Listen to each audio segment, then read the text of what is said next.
Uhamiaji ni mojawapo ya vyombo vya ulinzi na usalama nchini, ambapo jukumu letu sisi kubwa kabisa ni usalama kwa kudhibiti kuingia na kukaa kwa watu nchini pamoja na kutoka kwa watu. Yaani sasa ni kutoa hati za kusafiria kwa raia wa Tanzania ambao wanataka kusafiri kwenda nje ya nchi kwa shughuli tofauti tofauti.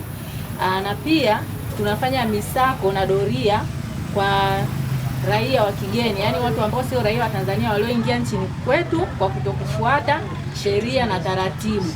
Kwa hiyo ratibu uraia kwa watu wale ambao sio raia wa Tanzania wanaomba kuwa raia wa Tanzania. Ukizungumzia hati ya kusafiria, wengi wamezoea kuita passport. Passport ni nini? Passport ni hati ya kisheria inayokuwezesha wewe kutoka nchi moja kwenda nchi nyingine, ambapo sisi tuna aina kuu mbili. Ya kwanza ni hati ya dharura, ambayo hiyo ni kwa ajili ya kutembelea hizi nchi zinazotuzunguka Tanzania: Kenya, Uganda, Rwanda, Burundi, Kongo, Zambia, Malawi na Msumbiji. Hiyo hati yenyewe gharama yake ni 20,000. Hati nyingine ndio ile tunaita passport kubwa ya kitabu. Yenyewe hii imegawanyika katika makundi matatu. Yenyewe ina ubaguzi kidogo.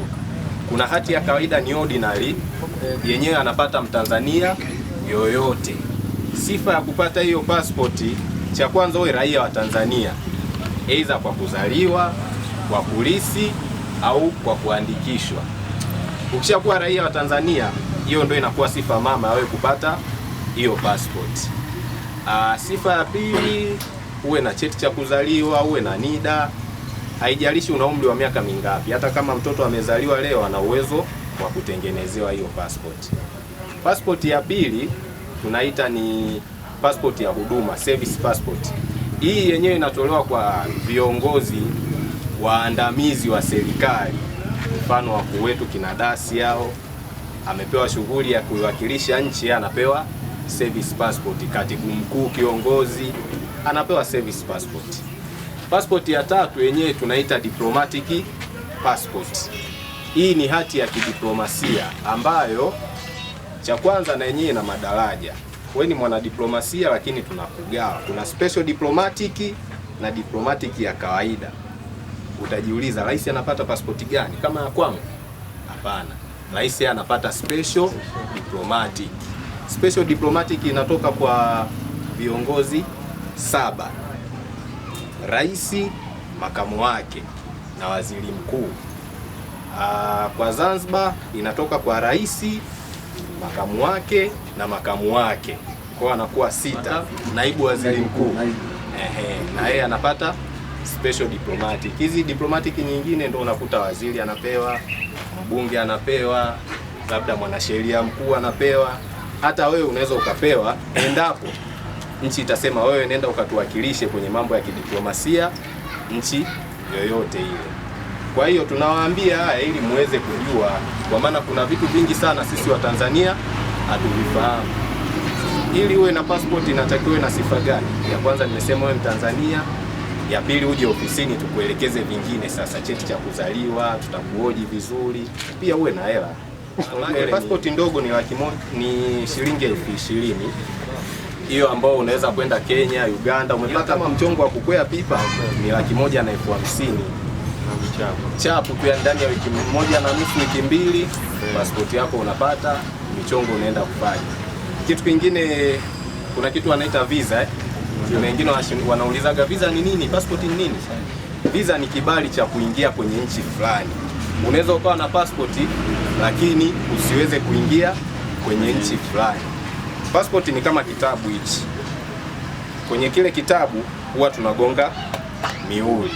Kwa kale kamuhuri kanapogongwa kwenye passport kale, ile ndio visa. Ni mtu ambaye ametoka kwenye nchi nyingine, ameingia ndani ya nchi yetu bila kuwa na vibali. Huyu tunamuita mhamiaji haramu. Sasa wahamiaji haramu wako wengi, haijalishi taifa analotoka. Hata kama akiwa ni mzungu mweupe sana lakini hana vibali, huyu ni mhamiaji. Dalili za kumjua mhamiaji haramu, nasema ni mtu anakosa maelezo ya msingi. Hajui anakotoka na wakati mwingine pia hajui anakoenda. Anakuwa na majibu ya kusuasua. Au anachokujibu sasa hivi baada ya dakika 5 atakujibu kitu kingine. Anza kuwa na mashaka. Huyu mtu anawezekana akawa sio sahihi. Lugha ya mawasiliano sisi tunaongea sana Kiswahili. Anapoongea Mkenya Kiswahili cha Kenya lazima tuanze kwa huyu sio Mtanzania. Ana kitu kile cha kusema anakuwa muoga, anaogopa. Ukishaona mtu kama unaongea naye kama anakuanza anakuwa na wasiwasi, au unasafiri naye kwambia kwamba tupite sehemu ambayo haina askari, tupite sehemu ambayo haina beria, sehemu za ukaguzi, tupite sehemu ambazo hazina ukaguzi, tusipite huko. Anza kuwa na mashaka, kwa nini anakataa ukaguzi? Na maana huyu mtu hayuko vizuri, unaanza kumwekea mashaka. Safari zao mara nyingi waga wanaomba kusafiri usiku. Mtu anakuja ana safari yake, lakini anaweza akakupa kwamba bwana, mimi tutasafiri muda fulani, lakini kuanzia usiku. Mara nyingi anaweza akawa tayari anajua kwamba njia inayopitika ni njia fulani, anaweza kuelekeza njia kwamba tupite sehemu fulani. Sasa je, tunapokutana na huyu mtu tufanyeje? Jambo la kwanza, tunatoa taarifa kwa viongozi. Kama sio vyombo vya ulinzi na usalama, kama viko mbali, jeshi la polisi, ofisi za uhamiaji, kama ziko mbali, hata viongozi wa kawaida ambao wanatuzunguka, mwenyekiti, wajumbe, sijui wa nyumba 10 na nani, watu kama hao, tunaweza tukatoa taarifa ili tuweze kupata nini? Kupata msaada wa haraka. Ina madhara makubwa sana endapo utakutwa umempakia mhamiaji haramu. Inawezekana labda kwa kutokujua au kujua. Utakapokamatwa, sema lazima kwanza tuende kwenye sheria. Jamani, hapo mengi, naomba niishie hapo.